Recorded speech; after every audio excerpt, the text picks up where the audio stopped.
ሳይገራ ምን ልሆና ምን ልሆና ደከሙበት ሳይገራ እና ምን ልሆና ምን ልሆና እና ምን ልሆና ምን ልሆና የባለ ጋቢና ምን ልሆና የባለ ፈረስ ምን ልሆና ጋሻውን ሲመታ ምን ልሆና የልብ የሚያደርስ ምን ልሆና ተቀይጠሽ ነው ምን ልሆና ተማርተወተቱ ምን ልሆና የሄደ የመጣው ምን ልሆና ልቡ መዋጠቱ ምን ልሆና እና ምን ልሆና ምን ልሆና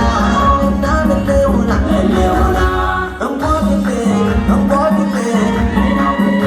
ሳይታገል በመታደል የሚገኝ ሀገር